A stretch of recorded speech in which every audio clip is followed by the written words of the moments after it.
সুপ্রিয় শিক্ষার্থীরা, এখন আমরা আলোচনা করব গণিত বইয়ের 46 পৃষ্ঠা নিয়ে। প্রথমে এখানে 1 নং প্রশ্নে দেওয়া আছে নিচের ছকে 4, 7 এবং 10 এর গুণিতকগুলো লিখি। 4 এর গুণিতক লিখতে হবে, 7 এর গুণিতক লিখতে হবে এবং 10 এর গুণিতক লিখতে হবে। অর্থাৎ 4 এর ঘরের নামতা 4, 7 এবং 10 লিখতে হবে। যেহেতু আমরা তিনটে লিখে রাখলাম। 4 এর গুণিতক 4 দুগুণে কত? 8, 3 4 12, 4 4 16, 4 5 20, 4 6 24, 4 7 28, 4 8 32, 4 9 36, 4 10 40।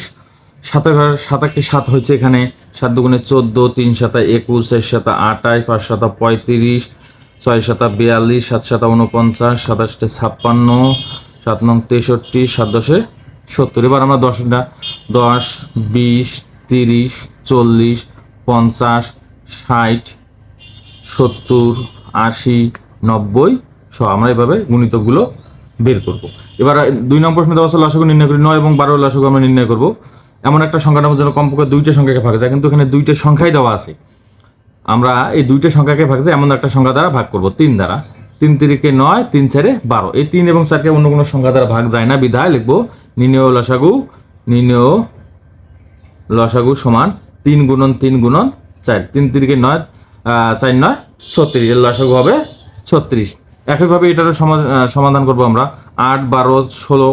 যেহেতু এখানে 3টি সংখ্যা আছে, আমরা এমন একটা সংখ্যা নেব কমপক্ষে 2টা সংখ্যা যারা যেন ভাগ যায়। 2 দ্বারা যদি 8কে ভাগ করি 4, 2 দ্বারা যদি 12কে ভাগ করি 6, 2 দ্বারা যদি 16কে ভাগ করি তাহলে হচ্ছে 8। আবার আমরা 2 দ্বারা ভাগ দেবো। 2 দুগুণে 4, 3 দুগুণে 6, 4 দুগুণে 8। আবার 2 দ্বারা দেবো। 2 1 2, 3 3, 2 দুগুণে 4। নির্ণয় লসাগু লিখবো আমরা। নির্ণয় লসাগু লিখবো সমান 2 গুণন 2 গুণন 2 গুণন 2 গুণন 3। একবারে আমরা সাজে লিখলাম। তাহলে 3 দুগুণ 6, 6 দুগুণ 12, 12 দুগুণ 24, 24 দুগুণ 48। এদের গসাগু হলো 48। তারপর 3 নং প্রশ্নে আছে নিচের ছকে 18, 10, 21, 33 অনেক কতগুলো সংখ্যা দেওয়া আছে। সংখ্যাগুলোর মধ্যে কোনগুলো 3 দ্বারা, কোনগুলো 4 দ্বারা এবং কোনগুলো 3 4 উভয় দ্বারা বিভাজ্য আমরা লিখি। এর আগের একটা অধ্যায়ে আমরা এমন অঙ্ক শিখেছি। অঙ্কগুলোর সমষ্টি 3 দ্বারা বিভাজ্য, সেই সংখ্যাগুলো 3 দ্বারা বিভাজ্য। তাহলে 8 আর 9, 9কে আমরা 3 দ্বারা ভাগ করি, 3 3 9। তাহলে 18টা অবশ্যই 3 দ্বারা বিভাজ্য। 20, 2 এবং 0 যোগ করলে হয় 2, কিন্তু 20টাকে 3 দ্বারা যদি ভাগ করি ভাগ যায় না, তাহলে এটা অবশ্যই 3 দ্বারা বিভাজ্য নয়। এভাবে আমরা যে সংখ্যাগুলোর অঙ্কগুলোর যোগফল 3 দ্বারা বিভাজ্য, সেই সংখ্যাগুলোর 3 দ্বারা বিভাজ্য। এখানে আমরা আগে লিখে রাখবো, কারণ সংখ্যাগুলোর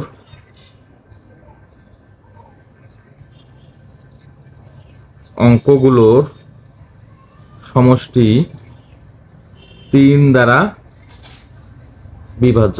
তাহলে 3 দ্বারা বিভাজ্য যেগুলো আমরা লিখবো, প্রথমে আছে 18, তারপর আছে 21, তারপর আছে 3 3 6, 3 দ্বারা অবশ্যই ভাগ যাবে 33, তারপর আছে 36, তারপর 48, তারপর 51, 102 এবং 117, 102 এবং 117।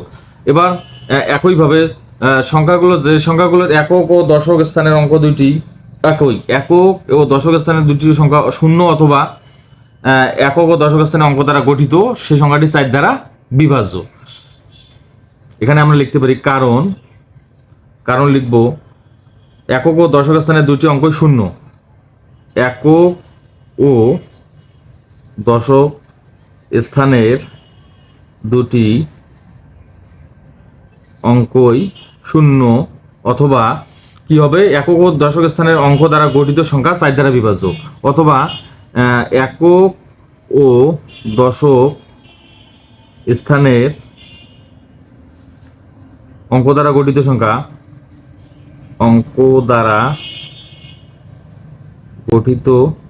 সংখ্যা 4 দ্বারা বিভাজ্য। আমরা সেটা লিখবো 4 দ্বারা বিভাজ্য সংখ্যা, যে সংখ্যাগুলো একক ও দশক স্থানের অঙ্ক শূন্য আছে অথবা একক ও দশক স্থানের অঙ্ক 4 দ্বারা বিভাজ্য, সেই সংখ্যাগুলো আমাদের 4 দ্বারা বিভাজ্য। প্রথমে দেওয়া আছে যেমন 20, এটা 4 দ্বারা বিভাজ্য। তারপর দেওয়া আছে 36, এখানেও 4 দ্বারা বিভাজ্য। তারপর দেওয়া আছে 48, এটাও 4 দ্বারা বিভাজ্য।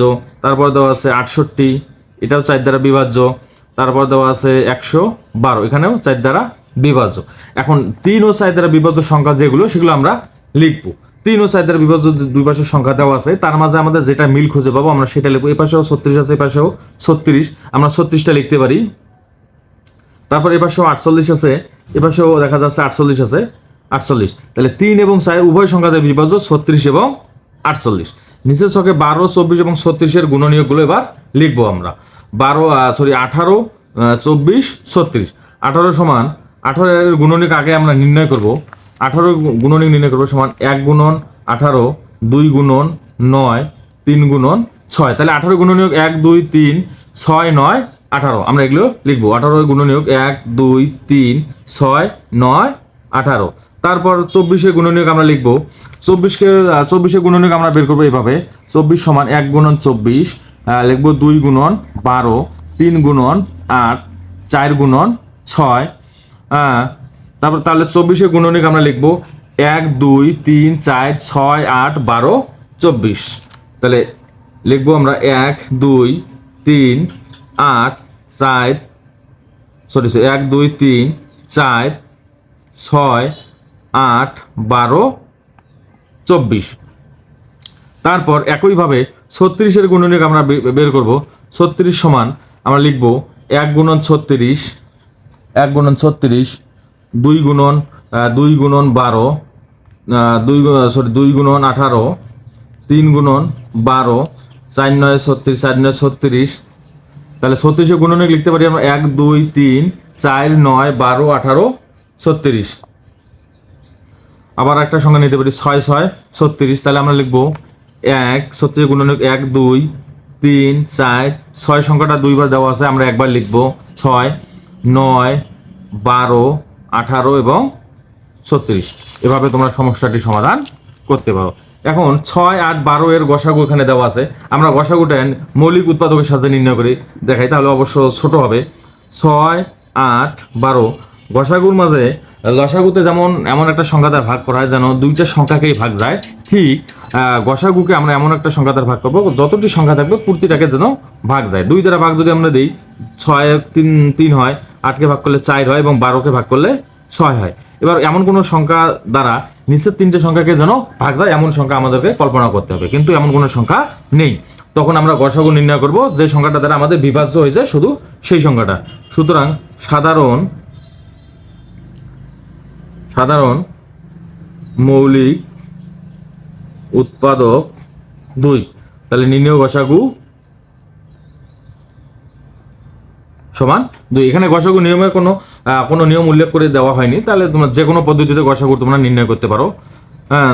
ভাগ প্রক্রিয়াও নির্ণয় করতে পারো, গুণনীয়ক বের করে তোমরা গসাগু নির্ণয় করতে পারো।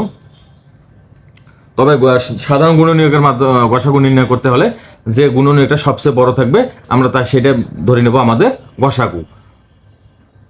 যেমন এর আগে আমরা ধরে নিয়েছি, যেমন এখানে আগের একটা অঙ্ক 24 এবং 32 আমরা গসাগু নির্ণয় করছি, এখানে 8 গসাগু বের হয়েছে।